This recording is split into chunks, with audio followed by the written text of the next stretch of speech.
ইউরোপীয় ইউনিয়নের বিজ্ঞানীরা জানিয়েছেন ২০২৫ সালের জানুয়ারি মাস ছিল ইতিহাসের সবচেয়ে উষ্ণতম সময়। শীতল আবহাওয়ার জন্য পরিচিত লা নিনার দিকে বিশ্ব এগোলেও বৈশ্বিক তাপমাত্রার নতুন নতুন রেকর্ড হয়েই চলেছে।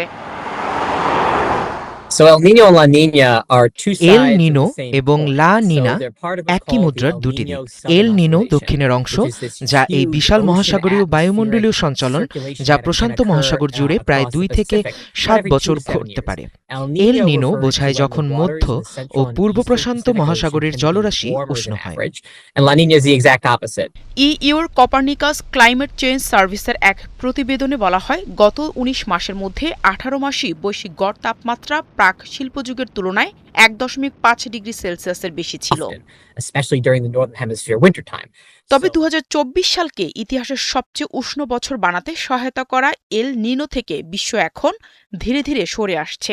এর পরিবর্তে শুরু হচ্ছে তুলনামূলক শীতল লা নিনা পরিস্থিতি।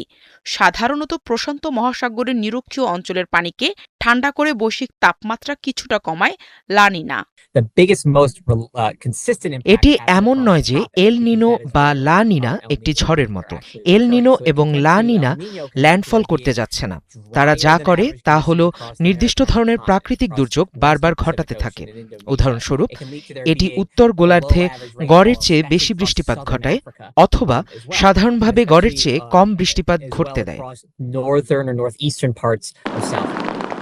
তবুও ২০২৫ সালের জানুয়ারিতে বৈশ্বিক গড় তাপমাত্রা শিল্প বিপ্লবের যুগের তুলনায় ১.৫ ডিগ্রি সেলসিয়াস বেশি ছিল।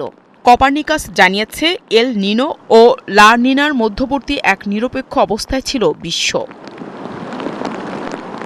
তবে যুক্তরাষ্ট্রের কিছু বিজ্ঞানী দাবি করেছেন, লা নিনা পরিস্থিতি শুরু হয়ে গিয়েছিল আগেই। এদিকে বার্কলি আর্থ এবং যুক্তরাজ্যের মেট অফিসের বিজ্ঞানীদের ধারণা ২০২৫ সাল ছিল ইতিহাসের তৃতীয় উষ্ণতম বছর। এছাড়া ২০২৩ ও ২০২৪ সালের তুলনায় কিছুটা ঠান্ডা ছিল ২০২৫। তবে জানুয়ারি মাসে সমুদ্রপৃষ্ঠের গড় তাপমাত্রা ছিল ইতিহাসের দ্বিতীয় সর্বোচ্চ, যা শুধু ২০২৪ সালের জানুয়ারির চেয়েই খানিকটা কম। নাহিদা রিন্থি, ৭১।